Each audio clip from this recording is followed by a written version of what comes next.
बिस्मिल्लाहिर्रहमानिर्रहीम। Our time calculation automatic किस तरह से एक्सेल में होगी अगर डेली वेजेस वाले एम्प्लॉयज़ हैं या मंथली सैलरी वाले एम्प्लॉयज़ हैं, और इसके अंदर टैक्स फंक्शन को टाइम फंक्शन में कैसे चेंज करेंगे, टाइम फंक्शन से टैक्स फंक्शन में कौन सा फार्मूला यूज होगा और ये ऑटोमेटिक कैलकुलेशन किस तरह से होगी, इसके अंदर फार्मूले सीखने को मिलेंगे। तो फर्स्ट जो देख रहे हैं चैनल को सब्सक्राइब, वीडियो को लाइक करते हैं। माइक्रोसॉफ्ट एक्सेल को ओपन करेंगे, पहले यहाँ देख लें फॉर्मेट।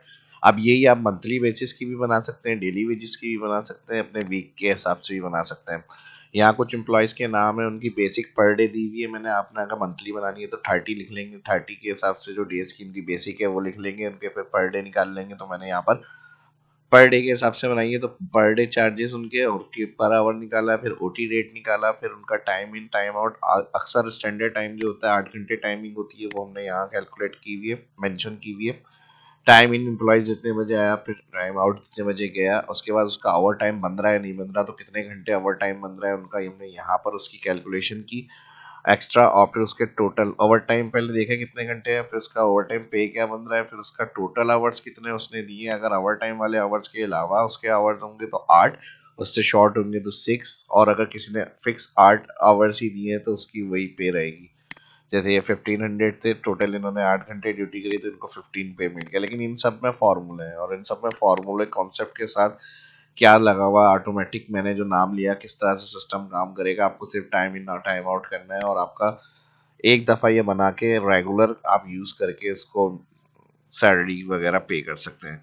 ठीक है जी, तो फॉर्मेट समझ में आ गया। अब अगर वीडियो लाइक नहीं करी तो लाइक ज़रूर करें, ताकि और तक भी वीडियो नोटिफिकेशन जाए, और खुद भी इसको लाजमी शेयर करें। तो इसका हम प्लस क्लिक करके राइट क्लिक करेंगे, मूव और कॉपी, क्रिएट अ कॉपी, और जहाँ जहाँ फॉर्मूले होंगे वहाँ वहाँ मैं वो चीज़ें क्लियर करके फिर कंटिन्यू करता हूँ। ठीक है जी, टाइम इन आउट, और ये फॉर्मेट हम बना लेंगे। इसको 1 लिख के कंट्रोल के साथ नीचे क्लिक करेंगे, सीरियल फिल हो जाएगी, नाम में नेम आ जाएंगे, बेसिक के अंदर जितनी जो पे होगी वो। पर आवर के लिए 8 घंटे टाइमिंग है, तो यहाँ पर बेसिक डिवाइड 8 और F4, इसको डॉलर साइन फिक्स करने के लिए, क्योंकि ड्रैग होगा तो ये सेल नीचे ड्रैग नहीं हो, तो F4 यूज करेंगे। ठीक है जी, तो इनके पर आवर जो बन रहे हैं वो ये बन रहे हैं। F4 से इसके बाद ड्रैग करेंगे। अब नॉर्मल आमतौर पर ऑफिस के अंदर जो पर आवर होता है उसका 1.5 दिया जाता है आवर टाइम के लिए, तो हमने इसको सिलेक्ट करा यहाँ पे और पर आवर को मल्टीप्लाई कर लिया 1.5, एंटर, और इसको भी हम नीचे ड्रैग कर लेंगे। तो यहाँ पर सबके ओटी रेट निकल के आ जाएंगे। अब ओटी रेट निकाल तो लिए, लेकिन मिलेगा उन्हें ही जिनका ओवर टाइम बनेगा। अगर ओवर टाइम नहीं है तो ये हमने अपनी डिटेल के लिए यहाँ पर सिर्फ देखने के लिए कैलकुलेशन की है। नेक्स्ट, अब ओवर टाइम का फॉर्मूला चेक करते हैं। इसके लिए हम इफ फंक्शन लगाएंगे फर्स्ट सेल में यहाँ पर, और double bracket open, time out minus time इन, ब्रैकेट क्लोज, ग्रेटर देन होता है ये टाइम। फॉर्मूला यूज करेंगे यहाँ पे, आवर्स में 8 लिख देंगे, कॉमा मिनट 0, कॉमा सेकंड 0। तो वैल्यू एफ ट्रू के अंदर टाइम आउट माइनस टाइम इन, ये मेरी क्लिक नहीं होगी कैलकुलेशन के, अलाइन सेंटर है, फॉर्मूला इन सेल पर आ रहा है, तो मैं हेडिंग क्लिक करके डाउन एरो से हेडिंग के ऊपर आ रहा हूँ। ठीक है जी, अब यहाँ पर हमें पूरे आवर्स नहीं दिखाए, क्योंकि अगर क्या करेगा ये, इसको माइनस करने से ग्रेटर देन 8 होगा तो ये उसको माइनस करेगा इसके साथ। अब किसी के अगर 9 बजे आ रहे हैं और ये यहाँ पर 8 बजे गए तो इनके 3 घंटे ओवर टाइम होगा, तो ये 11 घंटे दिखाएगा। तो हमने इसको -8 कर दिया, यानी टाइम माइनस करा, रेगुलर टाइम फंक्शन लगाया, दोबारा आवर्स 8, मिनट 0 और सेकंड 0। ये फॉर्मूला कंप्लीट। और इसके अलावा अगर नहीं होगा ओवर टाइम तो यहाँ पर माइनस कर दे 2। अब ये टैक्स फंक्शन में कन्वर्ट हो जाएगा यहाँ पे माइनस की वजह से, एंटर। अब देखें ये पूरे 8 घंटे ड्यूटी है, 9 बजे है, 17 बजे ऑफ, तो यानी 5 बजे, तो यहाँ पर ये कोई ओवर टाइम नहीं दिखा रहा। ड्रैग करेंगे, अब ये 9 से 5 तकरीबन 8 घंटे, और फिर 6 7 8 3 घंटे ओवर टाइम, तो इनका ओवर टाइम आ गया। तो ये फार्मूला हमने इस तरह अप्लाई करा। अगर हम टाइम -8 नहीं करेंगे तो 11 दिखाएगा ये। ठीक है, तो हमने इसलिए इसको माइनस टाइम 8 घंटे जो नॉर्मल है हटा दिया। अब उसको फिर हम आगे कवर करेंगे। ठीक है, टोटल आवर्स वाली फंक्शन को जो है वो यहाँ कैलकुलेट करेंगे। टाइम फॉर्मेट 9 5 अगर इस तरह आप लिख लें और इसको चेंज करके AM PM चाह रहे हैं आप लिखा हुआ आ जाए, तो नंबर फॉर्मेट होम में यहाँ जाए, या कंट्रोल 1 कस्टम में आ जाएंगे, hour minute M P M कर लेंगे तो यहाँ इस तरह लिखा हुआ आ जाएगा टाइम आपका। ओटी पे के लिए अब यहाँ पर हम इफ एरर लगाएंगे क्योंकि एरर रिटर्न नहीं हो हमें, और यहाँ पर हमारे पास आवर टाइम जो आ रहा है ये टाइम फॉर्मेट में, तो ये मल्टीप्लाई वैल्यू से नहीं होगा, तो इसको नंबर फॉर्मेट में चेंज करने के लिए आवर लगाएंगे, आवर टाइम सेल सिलेक्ट करेंगे और मल्टीप्लाई कर देंगे इसको आवर टाइम रेट जो हमें यहाँ दिए हुए हैं, और फिर उसके बाद कॉमा, इफ एरर अगर हुआ तो यहाँ 2 इन्वर्टेड कॉमा कर दें, या फिर वही 2 माइनस के साइन फिर इन्वर्टेड कॉमा और ब्रैकेट क्लोज। तो जिनका ओवर टाइम होगा उनका ओवर टाइम पे ओटी के हिसाब से लिखा हुआ आ जाएगा। ठीक है जी, ये टाइम फॉर्मेट था। अगर हम इसको यहाँ पे चेक करें मल्टीप्लाई करके तो ये वैल्यू नहीं होगी, तो आवर फंक्शन से पहले नंबर फॉर्मेट में चेंज किया हमने, देखिए इस तरह से, तो फिर ये हमारा वर्क कर रहा था। ठीक है जी, आवर किस तरह से, आवर फंक्शन हमने लगाया और इसको सिलेक्ट करके ब्रैकेट क्लोज मल्टीप्लाई हमने करा इसके साथ, और यहाँ टाइम फॉर्मेट से जनरल कर लिएगा क्योंकि जब लास्ट टाइम फॉर्मेट का कोई काम करते हैं तो जनरल फॉर्मेट में ही आ रहा होता है हमारे पास। अच्छा, हमने मल्टीप्लाई पर आवर कर दिया, लेकिन मल्टीप्लाई रोटी रेट्स करना है, और फिर यहाँ से जनरल। ठीक है जी, आ गया, कंट्रोल जेड, इसको हटा देते हैं। अब यहाँ तक चीजें क्लियर हो गई हैं, कुछ समझ में नहीं आया वीडियो की डिस्क्रिप्शन में कमेंट में पूछ लिएगा। समझ में आ गया वीडियो, फॉर्मूला अच्छा लग रहा है, समझ में आ रहा है, सीखने को मिल रहा है तो वीडियो लाइक जरूर करिएगा। इसके बाद ओटी टोटल आवर्स के लिए फॉर्मूला लगेगा।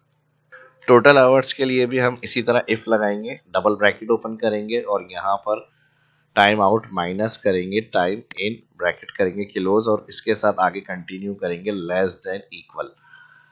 ठीक है जी, इफ ब्रैकेट ओपन, ये टोटल आवर्स में फॉर्मूला लगा रहे हैं, equal if bracket double bracket time out minus time इन, अगर ये इसके माइनस करने के बाद लेस देन इक्वल होता है टाइम फंक्शन, और इसमें वही 8 घंटे लिखेंगे, आवर मिनट 0 और सेकंड 0, कॉमा, तो वैल्यू ऑफ ट्रू क्या करें, टाइम आउट को माइनस करें टाइम इन। ठीक है जी, ये हो गई कंडीशन, नहीं तो 8 घंटे का टाइम ही शो करे, क्योंकि ओवर टाइम वाले तो हमने अलग सेल में निकाल लिया, अगर किसी का ज्यादा हुआ 8 घंटे से टाइम तो पूरा टाइम नहीं दिखाया, उसके 8 घंटे ही शो करें यहाँ पे। तो hour 8 minute 0 second 0 time bracket और इफ ब्रैकेट क्लोज। फॉर्मूला समझ में आ गया। अगर हमने कहा time out minus time in करने से लेस देन होता है 8 या इक्वल 8, तो हमारा ये टाइम माइनस करके जो वैल्यू है वही दिखाएं, टाइम आउट और माइनस टाइम इन की। जिनका यानी शॉर्ट टाइम भी होगा तो उनको शॉर्ट टाइम के हिसाब से पे करेंगे। फॉर्मूला ये काम करेगा, कौन सा, यहाँ तक।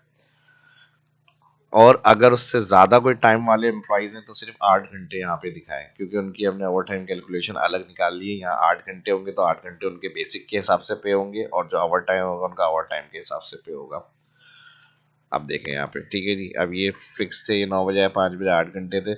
अब ये शॉर्ट टाइम के 9 बजे 3 बजे 8 घंटे स्टैंडर्ड थे, तो इनको जो है 6 घंटे के पैसे मिलेंगे, यानी जितना इन्होंने वर्क किया होगा उस हिसाब से। अब किसी के आवर टाइम आ रहा है 3 घंटे यहाँ पे, तो टोटल 11 घंटे बन रहे हैं इनके। ठीक है, 8 बजे से 9 बजे से 5 बजे तक 8, और फिर उसके बाद 3 घंटे ऊपर, तो यहाँ पे इनके 8 घंटे रेगुलर आवर्स और 3 घंटे ओवर टाइम। ठीक है, ये फॉर्मूला भी समझ में आ गया। अब नेट पे के लिए हम क्या करेंगे, यहाँ ध्यान से देखें। अगर हम यहाँ पर प्लस का साइन ऐड कर रहे हैं तो प्लस के साइन के बाद हमें यहाँ पे प्लस करना है ओटी पे, तो ये यहाँ पे एरर दे देगा क्योंकि टैक्स है। तो इसको किस तरह से हैंडल करेंगे, इसको फिर हम इस तरह से हैंडल करेंगे।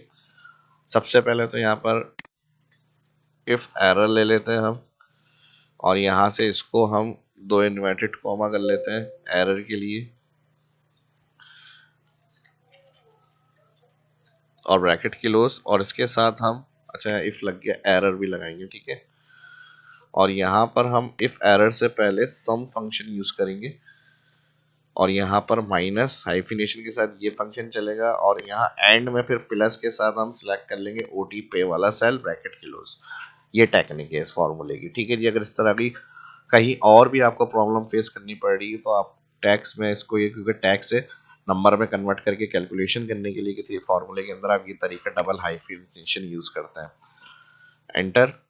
अब यहाँ पर वैल्यू क्यों आ रहा है, क्योंकि सम ऑलरेडी हमारा फॉर्मूला प्लस का है, तो हमने प्लस लगाने की जरूरत नहीं है। यहाँ नंबर 1 इफ एरर से लेके यहाँ तक की जो कैलकुलेशन है, इफ एरर का ब्रैकेट क्लोज, ये आपका नंबर 1 हो गया जो प्लस होगा, और फिर प्लस का साइन नहीं लगाएंगे, यहाँ पे सिंपल कॉमा लगाएंगे, तो नंबर 2 जो वैल्यू होगी वो ओवर टाइम पे सेल की हो गई। एंटर। हो गया सही। ड्रैग, सेल पे क्लिक, ठीक है सही है। अब इसको एंटर करेंगे और नीचे फिल करेंगे तो टोटल जो ओवर टाइम के साथ बेसिक्स पे होगी वो टोटल अमाउंट आ जाएगा। अभी देखें 25 है, इनकी 1406 रुपीज ऐड होंगे यहाँ पर 3906। ठीक है जी, बिल्कुल एक्यूरेट सही हो गया। अब इनको अगर आप नॉर्मल कैलकुलेट करना है यहाँ से चेक कर लेते हैं। इनके आवर टाइम के बन रहे थे यहाँ पे ओटी रेट मल्टीप्लाई कितना है, 1 घंटे का आवर टाइम है, 1 कर लेते हैं। यहाँ पे सब टाइम फॉर्मेट में है जनरल के लिए, तो ये बन गया इनका ओवर टाइम 337। और फिर प्लस इनका क्या आ रहा था यहाँ पर इक्वल के साथ बेसिक्स और मल्टीप्लाई 8। ठीक है जी, और इसी को हमने क्या करा प्लस इसके साथ, तो 2137 इनका टोटल। टैक्स फंक्शन की कंफर्मेशन के लिए कि नहीं है या है, तो इसके लिए इस टैक्स फंक्शन लगाएंगे और यहाँ पर ये जो माइनस साइन है इसको चेक करेंगे। अगर ये टैक्स हुआ तो ट्रू लिखा हुआ आएगा, देखा तो ये ट्रू है टैक्स। टैक्स इसलिए यहाँ कैलकुलेट नहीं हो रहा था। जो तरीका मैंने समझाया फार्मूलों को यूज करने का, उम्मीद करता हूँ कि आपको समझ में आ गई होगी ईच एंड एवरीथिंग। और आपको अच्छा लगा तो दोस्तों के साथ भी शेयर करें, वो भी देखें सीखें इससे, और वीडियो को लाइक ज़रूर कर दिएगा। इसकी प्रैक्टिस करें, कोई फीडबैक हो उसके लिए कमेंट करके ज़रूर बताएं। मिलते हैं नेक्स्ट वीडियो में। अल्लाह हाफिज़।